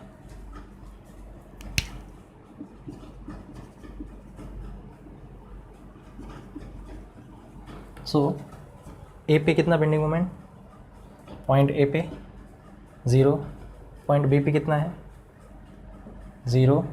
सो ये लाइन इसी तरीके से आगे बढ़ जाएगी, राइट। नाउ पॉइंट सी पे वैल्यू कितनी है बेंडिंग मोमेंट, पॉइंट सी पे माइनस 26.67। सो सी पे 26.67, राइट। नाउ डी पे कितना बेंडिंग मोमेंट, डी पे 0। नाउ ई पे कितना है माइनस 9.165। तो अगर मैंने 26 यहाँ पे रखा है तो 9 कहाँ पे रखूँगा, नियर अबाउट यहाँ पे, माइनस 9.165। फिर ई के राइट पे 0 मिल गया, तो ये हो गया आपका 0,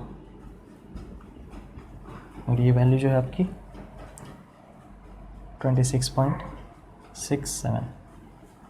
ना बेंडिंग मोमेंट डायग्राम कैसे बनाना है, ये जो मैंने पॉइंट्स डायरेक्टली ज्वाइन कर दिए थे वो ऐसे नहीं होगा, ये बाय मिस्टेक, ये गलत मैंने बोला। तो इस पॉइंट्स को कैसे ज्वाइन करेंगे वो देखते हैं। नाउ हमको पता है for UVDL portion of the beam BMD has cubic variation. So cubic variation है, तो अब इस पॉइंट को इस पॉइंट से कनेक्ट करना है, तो मैं कैसे कनेक्ट करूँ। क्यूबिक मतलब मैं ऐसे भी बना सकता हूँ, मैं ऐसे भी बना सकता हूँ, तो मैं कैसे बनाऊँ। सो अब क्वेश्चन आता है कि एक कोई तो पॉइंट मुझे चाहिए, या तो यहाँ पे कोई पॉइंट चाहिए या तो यहाँ पे कोई पॉइंट चाहिए। तो मैं एक चीज़ देखता हूँ कि इस पॉइंट पे क्या है, शेयर फोर्स 0 है, शेयर फोर्स इस पॉइंट पे 0 है। ना एक चीज़ देखते हैं कि शेयर फोर्स डायग्राम में कितने पॉइंट्स पे शेयर फोर्स 0 है। एक तो यहाँ पे है, एक तो यहाँ पे है, एक तो यहाँ पे है, राइट। सो हमको ये जो पॉइंट्स हैं इनको लोकेट करने पड़ेंगे। सो एक तो x1 लाना पड़ेगा, दूसरा x2 फाइंड करना पड़ेगा। अगर ये x2 है तो ये क्या हो जाएगा, टोटल 3 है, सो 3 माइनस x2 कर देंगे तो ये पोर्शन मिल जाएगा आपको, राइट। अब ये कैसे मिलेगा, तो इसके लिए आपको अगेन बताया मैंने कि जैसे लास्ट सम मैंने करवाया था, लास्ट सम में क्या किया था कि ये सिंस ये जो है पैराबोलिक लाइन है, ये यहाँ पे तो क्या हो सकता है, यहाँ पे x2 आपको इजीली मिल जाएगा। यहाँ पे सिमिलरिटी ऑफ ट्रायंगल यूज़ करेंगे, यानी कि 23 divide by x2 and 6.11 divide by 3 minus x2 करेंगे तो आपको x2 मिल जाएगा। सो ये तो इजी है क्योंकि यहाँ पे ये स्ट्रेट लाइन था, सिमिलरिटी ऑफ ट्रायंगल यूज़ कर सकते हैं, बट यहाँ पे सिमिलरिटी ऑफ ट्रायंगल यूज़ नहीं कर सकते क्योंकि ये जो आपका है क्यूबिक लाइन है या क्यूबिक कर्व है। तो इसके लिए क्या करना पड़ेगा, हमको x1 फाइंड करना पड़ेगा पहले। तो x1 कैसे फाइंड करेंगे, इसके लिए आपको क्या करना पड़ेगा, इतने पोर्शन ऑफ द बीम को कट करना पड़ेगा और कट करके वापस से इस बीम को बनाना पड़ेगा, वापस से बीम को बना के फिर उसका एफबीडी बना के उसको सॉल्व करेंगे। और शेयर फोर्स के लिए इस सेक्शन पे यहाँ पे एक सेक्शन बनाएंगे। तो इस सेक्शन के लिए सपोज सेक्शन x बना दिया, इस सेक्शन के लिए हम लोग शेयर फोर्स का इक्वेशन लिखेंगे and that equation will be equated to 0 and equated to 0 करेंगे तो आपको x1 की वैल्यू मिलेगी। तो x1 की वैल्यू आपको मिल जाएगी। x1 की वैल्यू मिलने के बाद में आपको क्या करना है, आपको उसी पॉइंट पे पॉइंट x पॉइंट पे आपको बेंडिंग मोमेंट का कैलकुलेशन करना है। जब बेंडिंग मोमेंट का कैलकुलेशन करेंगे तो आपको बेंडिंग मोमेंट की वैल्यू मिलेगी, पॉजिटिव में मिलेगी। क्यों पॉजिटिव में मिलेगी, क्योंकि हमको मालूम है कि यहाँ पे बेंडिंग मोमेंट शेयर फोर्स 0 है तो बेंडिंग मोमेंट की वैल्यू मैक्सिमम आती है। बट यहाँ पे 3 पॉइंट है, 3 पॉइंट पे तो कौन से पॉइंट पे मैक्सिमम आएगी हमको पता नहीं है, राइट। तो इस पॉइंट पे तो मैक्सिमम नहीं आएगी क्योंकि यहाँ पे तो 26.67 ऑलरेडी आ चुका है। तो या तो इस पॉइंट पे मैक्सिमम आएगी या तो इस पॉइंट पे मैक्सिमम आएगी, दोनों में से किस पे आएगी कैलकुलेट करके देखना पड़ेगा। नाउ ये काम आप एज अ होमवर्क करेंगे। आप क्या करेंगे, x1 की वैल्यू फाइंड करेंगे, क्योंकि लास्ट सब में मैंने ये चीज़ बता दिया तो वापस रिपीट करके टाइम वेस्ट नहीं करूँगा। सो x1 की वैल्यू कैलकुलेट करना है, उसके बाद आपको बेंडिंग मोमेंट का वैल्यू निकालने का है x पॉइंट पे।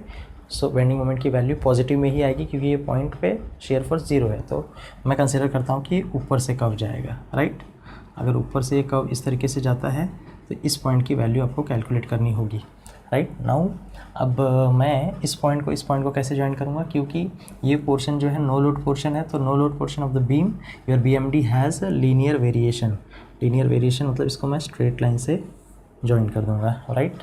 उसके बाद क्या है, ये पॉइंट दिखता है हमको डी पे बेंडिंग मोमेंट 0 है। So again your UDL portion है, UDL portion of the beam your BMD will be with parabolic variation, with parabolic line. तो पैराबोलिक लाइन अगर ड्रॉ करना है तो मैं कैसे करूँ, क्या ऐसे डायरेक्ट कर दूँ या फिर ऐसे ऊपर से ले जाके फिर ड्रॉ करूँ। तो ऐसे ड्रॉ तो नहीं कर सकता क्योंकि यहाँ पे एक पॉइंट दिख रहा है जो जहाँ पे शेयर फोर्स 0 है, तो हमको समझ में आता है कि यहाँ पे कहीं तो वैल्यू पॉजिटिव में आएगी, राइट। तो यहाँ पे जो भी है वैल्यू वो फाइंड करेंगे। वो कैसे फाइंड करेंगे, अगेन इस पोर्शन को कट करके हम लोग अगेन अलग से बनाएंगे और इस पोर्शन के लिए बेंडिंग मोमेंट का इक्वेशन लिखेंगे और x2 के हेल्प से बेंडिंग मोमेंट का वैल्यू निकालेंगे और बेंडिंग मोमेंट की वैल्यू जो भी मिलेगी उसको यहाँ पे हम मार्क कर देंगे। मार्क करने के बाद में हम ये कर्व को इस तरीके से बनाएंगे कि ये कर्व जब बने तो एक पॉइंट ये तीनों को ज्वाइन करते हुए बने। तो मैं कंसिडर करता हूँ वो कर्व कैसा बनेगा, कर्व इस तरीके का कुछ ऐसा कर्व बनेगा, राइट। नाउ अब ये वैल्यू और ये वैल्यू आपको कैलकुलेट करना है, राइट। सो ये मैं सिंस मेरे पास सोल्यूशन है इस वक्त, सो मैं सोल्यूशन में देख के आपको बता सकता हूँ कि ये वैल्यू कितनी है, 5.136। सो ये वैल्यू हो गई 5.136 किलो न्यूटन मीटर, और ये वैल्यू आपको मिलती है नियर अबाउट 1.866, ये वाली वैल्यू मिल जाती है। तो ये मैक्सिमम हो गया, यानी कि शेयर फोर्स ये पॉइंट पे क्या हो रहा है, शेयर फोर्स इस पॉइंट पे मैक्सिमम मिल रहा है और ये वाला पॉइंट होगा एग्जैक्टली इसके नीचे वाला, राइट। अभी इस पॉइंट को और इस पॉइंट को कैसे ज्वाइन करना है, सिंस नो लोड पोर्शन है तो no load portion of the beam your BMD will have linear variation, right. इसको हम लोग डायरेक्टली इस तरीके से ज्वाइन कर सकते हैं, करेक्ट। सो आपको एज अ होमवर्क क्या क्या करना है, एज अ होमवर्क आपको x1 की वैल्यू निकालनी है, x2 की वैल्यू निकालनी है, बेंडिंग मोमेंट इस पॉइंट पे कैलकुलेट करना है और इस पॉइंट पे कैलकुलेट करना है। कैसे कैलकुलेट करना है मैंने लास्ट सम आपको सिखाया है, उसी का हेल्प लेके आप इस सम को सॉल्व करेंगे और इसका वैल्यू निकालेंगे। नाउ सम का जो लास्ट पोर्शन बचा है that is axial force diagram. Now axial force diagram कैसे ड्रॉ करते हैं, उसको कैलकुलेट कैसे करते हैं वो सीखते हैं। Now calculation of axial force diagram. So axial force diagram का कैलकुलेशन करते वक्त साइन कन्वेंशन क्या रहेगा पहले वो देख लेते हैं। ये साइन कन्वेंशन देखने के पहले तो हम ये देख लेते हैं कि किस किस पॉइंट पे अपना फोर्स एक्सियल फोर्स एग्जिस्ट करता है। पॉइंट ए पे कोई एक्सियल फोर्स एग्जिस्ट नहीं करता, बी पे नहीं करता, सी पे करता है, कौन सा ये 21.21। डी पे कोई एक्सियल फोर्स एग्जिस्ट नहीं करता है। आप अगर सोचते हैं कि एच डी तो वो एच डी इस वक्त इनएक्टिव नहीं है क्योंकि हम एक्टिव नहीं है, क्योंकि हम पूरे बीम की बात करें। तो जब ये इससे साथ में ऑलरेडी कांटेक्ट में रहेगा, याद रखें कि एच डी जो है वो कभी एक्टिव नहीं होता है। जब हम अगर बी डी को अलग से लेते हैं तो ही ये पिक्चर में आता है, अदरवाइज़ ये तो हमेशा कनेक्टेड ही होती है। एक्चुअल में रियलिटी में तो बीम हमेशा कनेक्टेड ही रहेगी ना, तो हमेशा कनेक्टेड रहेगी, तो एच बी का कुछ काउंट नहीं होता है, राइट। वो जब हम लोग रिएक्शंस फाइंड करते हैं उसी वक्त ये सब एच डी और वी डी का ज़रूरत होता है, उसके बाद से एच डी वी डी रहता ही नहीं है पिक्चर में। सो डी पे कोई एक्सियल फोर्स नहीं है, ई पे एक एक्सियल फोर्स है, राइट। सो देख लेते हैं कि किस किस पे कैलकुलेशन करना पड़ेगा। एक तो हमको पॉइंट सी पे कैलकुलेट करना पड़ेगा, एक तो पॉइंट ई पे कैलकुलेट करना पड़ेगा ना। एक चीज़ याद रखें कि अगर सी और ई पे आ गए हैं तो उसके बीच में जितने भी पॉइंट्स आने वाले हैं उन पॉइंट्स पे भी एक्सियल फोर्स जो रहेगा वो वही रहने वाला है। या फिर आप ऐसा कंसिडर कर सकते हैं कि चलिए मैं आपको सॉल्व करूँगा तो समझाऊँगा किस तरीके से, इस वक्त उसको बोलवाना मुश्किल होगा। तो एक्शियल फोर्स एट ए मैंने 0 लिख दिया, एक्शियल फोर्स एट बी मैंने 0 लिख दिया क्योंकि कोई फोर्स ही नहीं है बी पे। एक्शियल फोर्स एट सी के लेफ्ट में। नाउ एक चीज़ याद रखिए कि जैसे शेयर फोर्स के लिए कैलकुलेशन करते वक्त हम कोई भी एक्सटर्नल फोर्स आता था तो लेफ्ट राइट लेते थे, वैसे ही अगर कोई एक्शियल फोर्स किसी पॉइंट पे आता है तो हम उसका लेफ्ट राइट दोनों कंसिडर करेंगे। सो एक्शियल फोर्स एट सी के लेफ्ट में और सी के राइट में, ई के लेफ्ट में और ई के राइट में, करेक्ट। नाउ इसको मैं रफ करता फ़िलहाल के लिए, आपको कन्फ्यूज़न होगा। सो आपका एक्शियल फोर्स सी के राइट पे -21.21 कैसे मिला देखते हैं और कैलकुलेशन करते हैं। एक्शियल फोर्स सी के लेफ्ट पे पहले जाते हैं। सी कहाँ पे पॉइंट, आपका पॉइंट ये सी है, राइट। सी के लेफ्ट में अगर मैं सेक्शन मारता हूँ तो साइन कन्वेंशन क्या दिया है, सेक्शन के लेफ्ट साइड में लेफ्टवर्ड फोर्स पॉजिटिव रहेगा और सेक्शन के राइट साइड में राइटवर्ड फोर्स पॉजिटिव रहेगा। चलो तो मैं सी के लेफ्ट में सेक्शन मार दिया हूँ और अब सेक्शन के लेफ़्ट साइड देखूँगा क्योंकि राइट साइड में बहुत सारे फोर्सेस है। तो सेक्शन के मैं लेफ़्ट साइड में फोर्स देखता हूँ, कोई भी फोर्स नहीं दिख रहा है। कोई भी फोर्स दिख रहा है सेक्शन के लेफ़्ट साइड में, नहीं दिख रहा कोई भी फोर्स, तो मैं 0 लिख दूंगा यहाँ पे। नाउ सी पॉइंट सी के राइट साइड में जाता हूँ, वहाँ पे सेक्शन मारता हूँ और सेक्शन मार के सेक्शन के लेफ़्ट साइड में देखता हूँ एक फोर्स दिख रहा है राइटवर्ड। सेक्शन के लेफ़्ट साइड में राइटवर्ड फोर्स क्या हो जाएगा, राइटवर्ड फोर्स निगेटिव होगा। वैसे ही यहाँ पे लेफ्टवर्ड फोर्स नेगेटिव होगा। अब यहाँ पे सेक्शन मारा राइट में और राइट के सेक्शन मारने के बाद उसके लेफ्ट साइड में देखता हूँ तो एक फोर्स दिखता है राइटवर्ड, तो नेगेटिव हो जाएगा। तो माइनस वैल्यू कितनी 21.21, तो मैंने लिख दिया 21.21 किलो न्यूटन। और उसके बाद डी के बारे में बाद में बताता हूँ आपको। चलिए ई पे चलते हैं।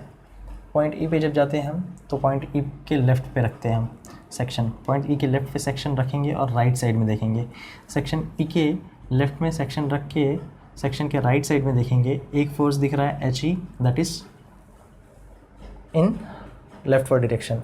तो सेक्शन के राइट साइड में लेफ्टवर्ड डायरेक्शन में जो फोर्स आएगा वो नेगेटिव होगा। तो मैंने माइनस लिख दिया और वैल्यू कितनी एच ई की 21.21, right. Now axial force at E के राइट में, नाउ ई के राइट में कोई बीम नहीं एग्जिस्ट करती तो 0। नाउ अब हम अगर ड्रॉ करने को जाएंगे तो पहली बात तो ए पे 0 ही है, ठीक है। बी पे भी क्या है 0 ही है, ठीक है। नाउ सी पे क्या है 0 ही है। तो ये सिंपल, इसके लिए कोई यूडीएल पोर्शन वगैरह ऐसा कुछ भी नहीं करना होता, ये बहुत सिंपल है। इसमें एक्शियल फोर्स डायग्राम के अंदर क्या होता है कि अगर आपका कोई वैल्यू नहीं है तो आप सीधे उसको 0 पे कंसिडर कर सकते हो। तो ये हो गई सीधे 0 वैल्यू। नाउ आपके सी पे वैल्यू आई है, पहले 0 आई है तो 0 की जगह पे 0 रख दिया मैंने। नाउ वैल्यू कितनी 21.21, तो चलो मैंने 21.21 मार्क कर दिया है, राइट। नाउ अब जाते हैं पॉइंट डी के पास। तो डी के पास हमको कुछ पता नहीं है तो उसको एज इट इज़ रहने देते हैं। ई के पास जाते हैं। पॉइंट ई के पास हमने देखा है कि ई के लेफ़्ट में -21 पॉइंट दिख रहा है, तो यही वाली वैल्यू दिख रही है, राइट। और यहाँ पे 0 दिख रहा है, इसको हमने ऐसे कनेक्ट कर दिया। नाउ अब इस पॉइंट और इस पॉइंट को कैसे कनेक्ट करना है। नाउ एक सिंपल सी चीज़ दिख रही है, अगर इस पॉइंट को और इस पॉइंट को कनेक्ट करना है, हमारे पास कोई गाइडलाइन नहीं है कि दो पॉइंट्स को कैसे कनेक्ट करना है, तो हमको सिंपल ये दोनों पॉइंट को मैच कर देना है।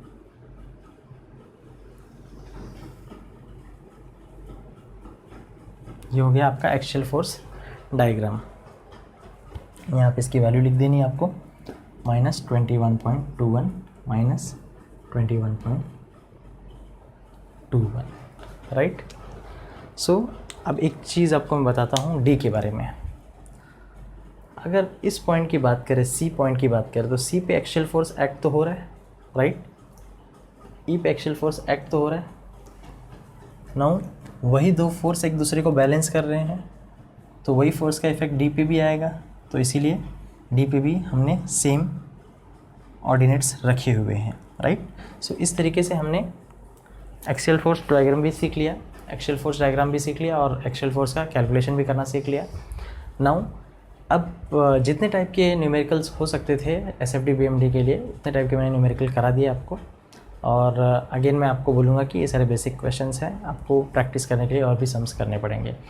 इन shear force and bending moment diagram एक छोटा सा डेरिवेशन होता है, दैट इज़ प्रूव करने को काफ़ी टाइम एग्ज़ाम में पूछता है, डिप्लोमा को, डिग्री को, और काफ़ी इजी होता है ये। अगर आपको share force and bending moment diagram वाले न्यूमेरिकल्स आते हैं तो ये डेरिवेशन आपके लिए कुछ भी नहीं है। क्या रहता है question, prove that for a simply supported beam having UDL W kilo newton per unit length over its entire span L, maximum bending moment is equal to WL²/8। मतलब सिंपल सा एक क्वेश्चन है। ये एक सिंपली सपोर्टेड बीम है, और simply supported beam है तो बट ऑब्वियसली यहाँ पे क्या रहेगा, एक हिंज सपोर्ट रहेगा, यहाँ पे एक हिंज सपोर्ट रहेगा, राइट। एंड इसके एंटायर स्पैन पे क्या है, यूडीएल है। अगर ऐसा कोई बीम है जो सिंपली सपोर्टेड बीम है और उसके एंटायर स्पैन पे यूडीएल है और उसका लेंथ L है और उसके ऊपर जो लोड है दैट इज़ W किलोमीटर पर यूनिट लेंथ, तो इसका जो बेंडिंग मोमेंट आएगा that will be WL²/8। That will be bending moment will B WL²/8। तो देखते हैं इसको कैसे हम प्रूव कर सकते हैं, राइट। तो ये इसका पहले FBD बना लेते हैं। तो ये हो गया इस ना सारे, अभी इस पहले तो इस फोर्स को हम लोग कन्वर्ट कर लेते हैं। तो ये एग्जैक्टली सेंटर में एक्ट होगा क्योंकि ये यूडीएल है और ये इसका वैल्यू कितना, W kilo newton per unit length. So W base into जो वैल्यू रहती है तो W इंटू L कर देता हूँ मैं। सो W इंटू L मुझे फोर्स की वैल्यू मिल गई इन किलो न्यूटन, राइट। और उसके बाद क्या कर सकते हैं हम, नाउ ये जो डिस्टेंस है ये कितनी होगी distance, the distance become L/2। Right. Now यहाँ पे मुझे रिएक्शंस भी फाइंड करने हैं, that is VA HA। Now HA तो एग्जिस्ट करेगा नहीं यहाँ पे, क्यों नहीं करेगा, क्योंकि यहाँ पे कोई भी हॉरिजॉन्टल फोर्स दिख नहीं रहा है, तो यहाँ पे HA एग्जिस्ट करेगा नहीं, तो बेटर मैं लिखता ही नहीं हूँ। सेम वैसे ही यहाँ पे भी एक फोर्स होगा दैट इज़ VB। सो ये VA और VB हमको फाइंड करना है। सो कैसे फाइंड कर सकते हैं, देखते हैं reaction. Now summation of Fy equal to 0, x तो लगाने की ज़रूरत ही नहीं क्योंकि कोई हॉरिजॉन्टल फोर्स है नहीं। So by symmetricity of the loading, by symmetricity हम लिख सकते हैं। अच्छा चलो इसको मैं अपवर्ड फोर्स पॉजिटिव कर देता हूँ, और VA प्लस VB एक ही लोड दिख रहा है डाउनवर्ड, दैट इज़ WL। और मैं बता रहा था कि by symmetricity of the diagram, अगर L है और ये L/2 है और एग्जैक्टली सेंटर में कोई लोड लगता है तो that load will be equally distributed to this reaction and this reaction. So यहाँ पे लिख सकते हैं by symmetry VA is equal to VB, hence VA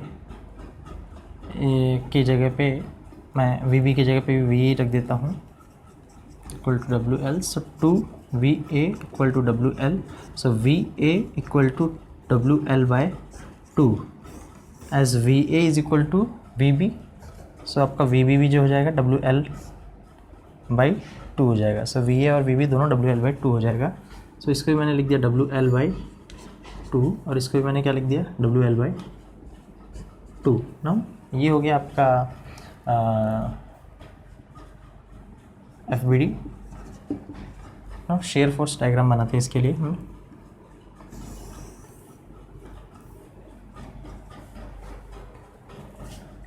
point A, point B।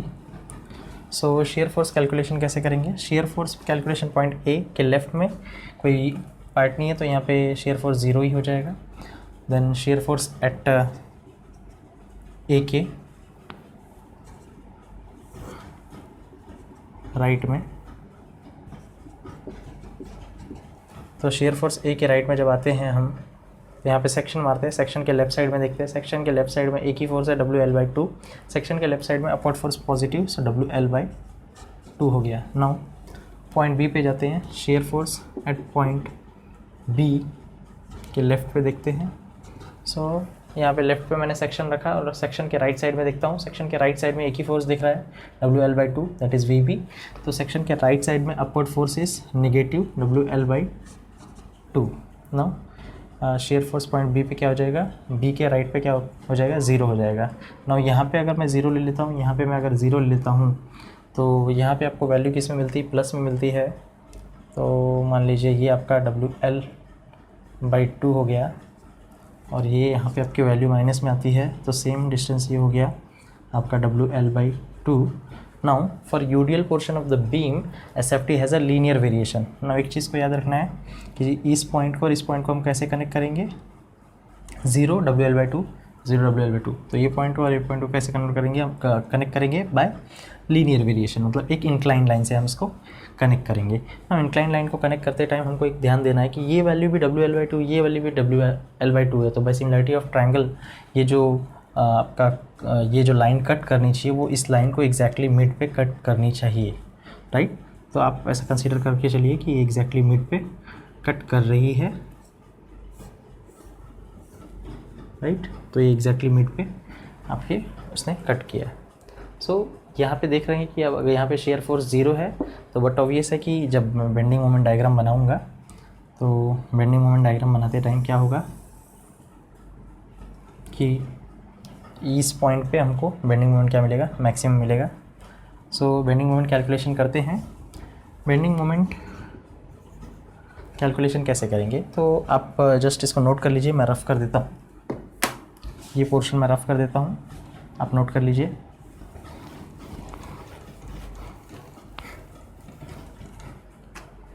Bending moment calculation करना है कहाँ पे, इस पॉइंट पे। तो बेंडिंग मोमेंट को कैलकुलेशन करना है तो बेंडिंग मोमेंट पॉइंट ए पे क्या होने वाला है, 0 ही होने वाला है। बेंडिंग मोमेंट एट बी पे भी क्या होने वाला है, 0 होने वाला है, बिकॉज सिंपली सपोर्टेड बीम के लिए एंड्स पे जो बेंडिंग मोमेंट क्या होता है, 0 ही होता है। सो अब क्या करें हम, अब इस पॉइंट को और इस पॉइंट को हमको कनेक्ट करना है, लेकिन हम कैसे कनेक्ट कर सकते हैं। For UDL portion of the beam your BMD will have parabolic variation. So parabolic variation तो मैं ऊपर से लेके जाऊंगा, नीचे से क्यों नहीं लेके जाऊंगा, क्योंकि मालूम है इस पॉइंट पे क्या मिलने वाली वैल्यू, मैक्सिमम मिलने वाली है। तो मैक्सिमम यानी पॉजिटिव में मिलेगी, तो मैं इस तरीके से इसको ड्रॉ कर सकता हूँ, बट मुझे इसकी वैल्यू फाइंड करनी पड़ेगी एंड इसकी जो वैल्यू रहेगी दैट शुड बी WL²/8, वही हमको प्रूव करना है। तो हम कैसे कर सकते हैं, अब इस पॉइंट पे बेंडिंग मोमेंट कैलकुलेशन करना है। अगेन मैंने हमेशा सिखाया है कि क्या करना है, जब इस पॉइंट पे बेंडिंग मोमेंट कैलकुलेशन करना है तो पहले हमको क्या करना पड़ेगा, यहाँ पे इस पूरी बीम को वापस से यहाँ पे बनाना पड़ेगा। नाउ मैं कंसिडर करता हूँ कि this point is O and this is B, तो मैं OB part of the beam वापस से बना देता हूँ। ये B हो गया और ये O हो गया। Now this length is how much, L/2 होगा ये लेंथ, बिकॉज हमको मालूम है कि कंप्लीट L है, तो ये इतना हाफ पोर्शन कितना हो जाएगा, L/2 हो जाएगा, करेक्ट। नाउ ये जो UDL है मैं डायरेक्टली इसको इस पर सॉल्व कर देता हूँ UDL को। तो UDL को सॉल्व करूँगा तो मुझे क्या मिलेगा, ये इसका वैल्यू कितना है, W है, ये W इंटू L/2। L/2 क्यों, क्योंकि ये बेस का वैल्यू L/2 और W है। तो ये जो आपका UDL आएगा, UDL का सोल्यूशन आपको मिल जाएगा। चलो मैं बीम भी बना देता हूँ। ये B हो गया, ये पॉइंट O हो गया, तो ये इसका वैल्यू कितना है, W पर यूनिट लेंथ। सो जब मैं इसको सॉल्व करूँगा तो हमको क्या मिलेगा, W इंटू L/2। और यहाँ पे हमारा ऑलरेडी एक चीज़ एक्ट हो रहा है, एक फोर्स एक्ट हो रहा है, क्या, WL/2 दैट इज़ VB। तो नाउ अब पॉइंट O पे कैलकुलेट करते हैं bending moment at point O।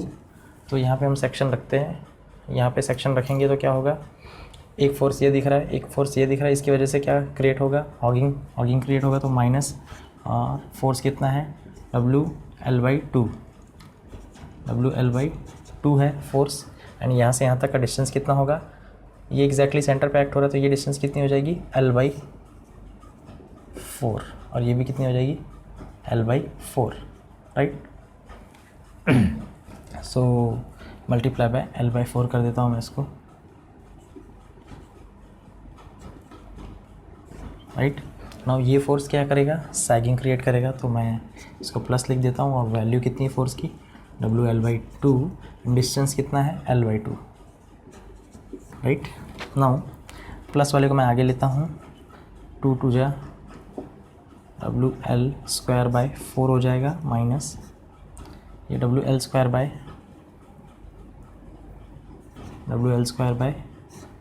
8 हो जाएगा, 4 मल्टीप्लाई बाई 2 8 WL² हो गया और ये LL² हो गया। ये आपको इक्वेशन मिला है, इक्वल टू करना है अभी आगे सॉल्व कैसे करेंगे।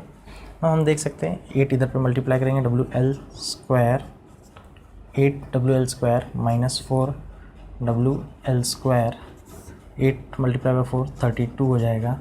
और 8 WL² सेम दिख रहे हैं दोनों, तो 8 WL² में से 4 WL² माइनस होगा तो क्या आ जाएगा, 4 WL² आ जाएगा और नीचे 32 बचा है तो 4 इससे कट होएगा तो इधर कितना आएगा 8। सो हमको मिल जाएगी bending moment at point O is equal to WL² by 8, right. So bending moment at point O इसको हम कंसिडर करते थे कि क्या होगा, ये मैक्सिमम होगा और इसकी वैल्यू कितनी आ गई है, WL² बाय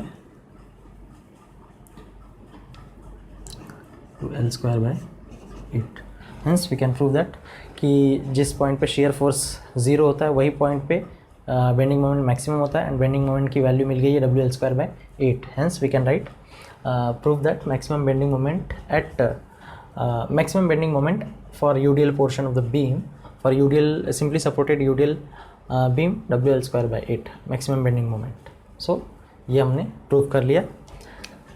नाउ इस तरीके से हमने, आप इसको प्रॉपरली नोट कर लीजिए, इस तरीके से ये बहुत ही सिंपल सा डेरिवेशन है और इजीली आपके एग्ज़ाम में कभी कभी ये आ जाता है तो अच्छे खासे आपको मार्क्स मिल सकते हैं।